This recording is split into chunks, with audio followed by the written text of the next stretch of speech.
I'm going to reach back in history today, and I'm going to go to the year of 1812. I'm going to share some American history, and why am I doing this? Here's the point. I want to remind us, if you're viewing the torch today, if you're listening to the torch today, I want to remind us of how God, Almighty God, has protected this nation and how I believe God is about to protect our nation once again. You know, we've got some radical, let's just call it radical natural phenomenon happening. And then we also have some radical man-made phenomenon going on. We have man-made famines happening right now all over the world. We were on the brink of man-made famines happening right here in our own country. That is going to be stopped short to the glory of God. More on that later. I'm going to reach back into history. I'm going to give you a true story today. This is recorded history. You can look it up for yourself today. You can verify this. This is the War of 1812. Now, let me just set this up. What was going on in the War of 1812? King George, King George III, he had had enough of these free new American colonists. He felt it was time to destroy our new government. He wanted to round up these new colonists, round them back up, bring them back across the pond, make sure they were going to be paying their taxes again. So King George III, what does he do? He sends this envoy of soldiers, ships, an armada of military.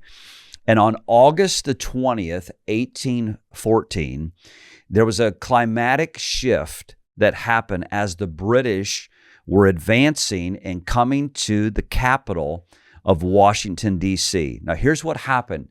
President James Madison, you may recall, some of you may recall, if you study history, the story of Dolly Madison. Dolly was the wife of President James Madison. She was the one that when she heard that the British were coming, she went in immediately into the National Archives. She personally cut out the Constitution. She cut out the original painting of George Washington out of its frame. Josiah, I think you have one of those, of that painting in your house. So Dolly Madison, she went into the National Archives. She cut out the Constitution, the original painting of George Washington, known for our country. She took them out of the frame. She rolled them up. She put them under her arm to keep them safe. She fled away on her coach because of the imminent British invasion that was coming to Capitol Hill. Now, I'm not talking about the British invasion that you know of John, Paul, Ringo, and George, the Beatles. I'm not talking about that British invasion. I'm talking about the real British invasion. And so Dolly, she knew that these documents, she knew the Constitution. Of course, she thought the painting as well would be a huge prize to the British or to King George III of England. This is what happened. President James Madison, he had received word that the British had arrived. They came in the north at Chesapeake Bay, and from the north, they were reaching now into the riverbeds now to go down into Capitol Hill. And so at Chesapeake Bay from the north, they started unloading their gunboats into the river. These gunboats, they were heavily armed with soldiers, artillery, cannons. The redcoats were marching on both sides of the river, flanked along on both sides of the boats that were coming down the river towards Capitol Hill. And so our ships, right, were on the river. They were led by American Commodore Joshua Barney. And his men, Commodore Joshua Barney and his men, they were completely overtaken by the British there on the river. The battle was so bad on the river, Commodore Barney gave the command that our own gunships should be sunk so that they wouldn't fall into the hands of the British, so that they wouldn't get our weaponry. Hello, makes sense? And so as President Madison, he heard that the British were getting closer and closer. This is what history tells us.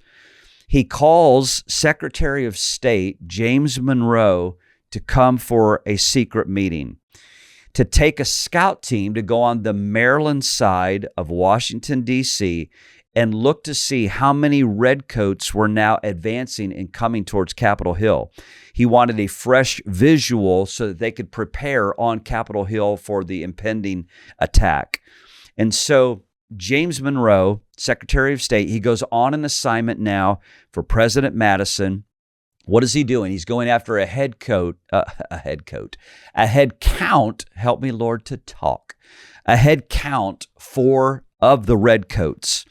And so he's being sent as a watchman scout. He goes forward looking for the British soldiers that have now arrived on shore that are marching towards Capitol Hill. But unfortunately, this is what history tells us. James Monroe was in total shock because when he got to the hill, the highest hill, to get a head count of all the redcoats coming, unfortunately, James Monroe, he was in shock because he had forgotten his long-range telescopic looking scope, his spy scope, and he made a guesstimate. And his guesstimate was wrong, and he went back to President Madison, and he said, there's about 200 to 300 redcoats coming, because he didn't have a spy scope to be able to look and see, and so all of the coats were blending. He guesstimated wrong, goes back to Madison, says there's about 200 to 300 redcoats coming at the most. Okay, so all the coats were blurred together, just by the naked eye, what he could really see. But most unfortunate, because in actuality, this is what history says, there were about 2,000 to 3,000 redcoats that were now descending of the British. And so there was a huge tactical mistake. They misanalyzed the visual data. And so now, and I'm just going to pause and say this, prophetically, we understand that we need to see accurately what is coming from the heavenlies and also the tactics of the enemy. We need to get a right understanding or a right discernment for what is coming in this hour. Now, please stay with me. We're not just telling a little story here. We're recounting history, what happened. So now the Brits come in, the redcoats come in to Capitol Hill. What did they come to do? Their assignment, they came burning down every government building, and they were burning down the White House as well. And so Secretary State Monroe, he tells President James Madison, he says, I think we have enough resistance that are ready to fight off this number and defend Capitol Hill. But he was so wrong. He was dead wrong. He was wrong big time.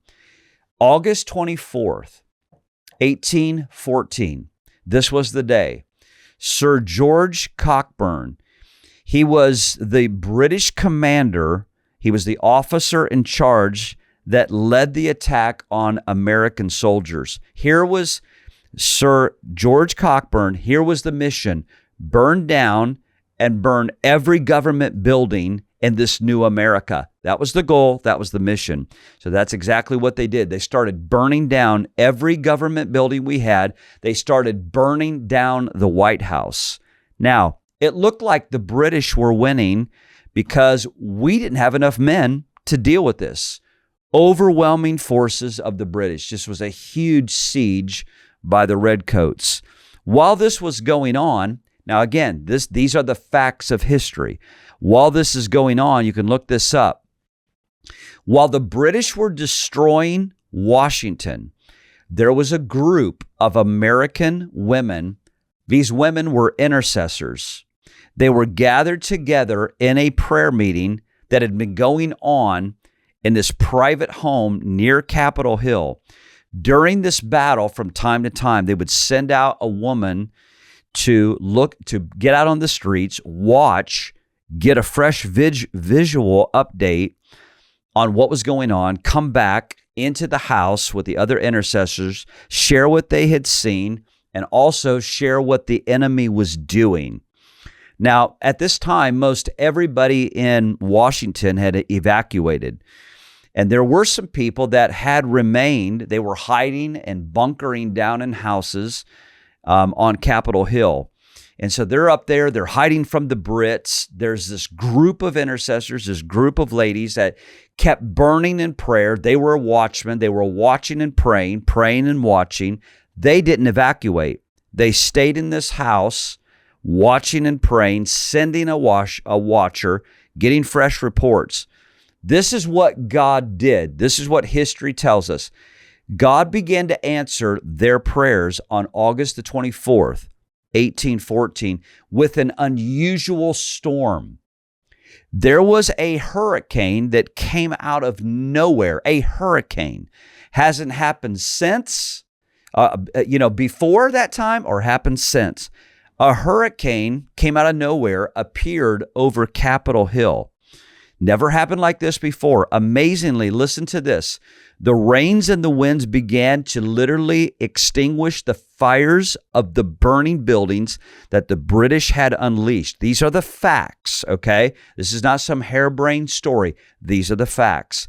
Now, it is also true the hurricane destroyed many, many structures in Washington, D.C., but it began to also extinguish the fires of the new government buildings.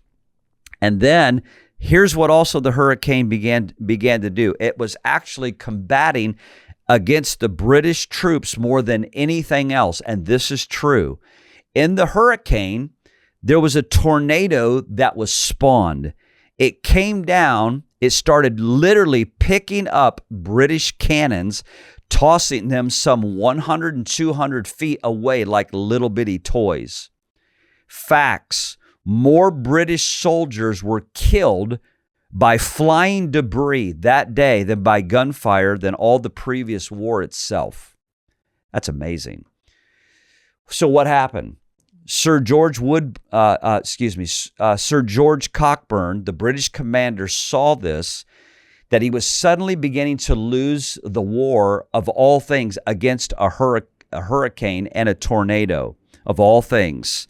So he immediately told his men, all of his troops, to stop, stand down, and immediately begin to evacuate Washington.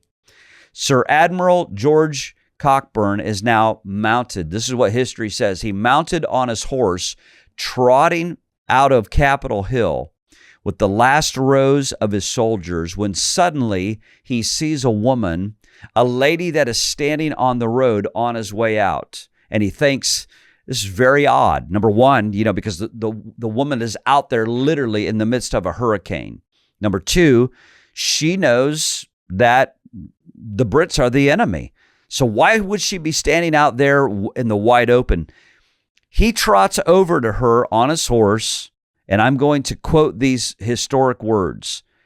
He says to her, "Great Lord, madam, is this the kind of storm that you're accustomed to in this infernal country of yours?" And the lady calmly answered back, "Sir, no. This is special divine intervention by God in answer to our prayers to drive our enemies out of our city." Admiral George Cockburn didn't kill this woman, but instead, history records he tipped his hat and trotted out of town on his horse. Here's my point. If the intercessors would have stopped their just unending burning of prayer and intercession, there would not, I believe, as history records, there would not have been a stop of the annihilation of the United States of America that day. I want to say something to you. I believe there is, I don't know how to say this right. I'm going to try to say it right. I believe there's another storm that is coming to the United States of America, and it may not be a weather storm. It could be something far, far worse that is on the horizon. But in it, I believe it is God's mercy being sent. This storm that is coming is God's mercy that is being sent to save America, not to destroy America. Please mark these words. If you're listening or you're viewing and you're tracking with us, you're praying with us, I believe the coming storm, please hear this, the coming storm It may be, I don't know. It may be directly on the other side of this inauguration. It may be in the coming months to ensue after this inauguration. The coming storm is not meant to destroy America. It is meant to save America. And this is what I know. If God allows a storm, He has something greater in mind on the other side. If you like this video today, please like, share, and subscribe, and leave a comment for us, and we'll see you in the next video.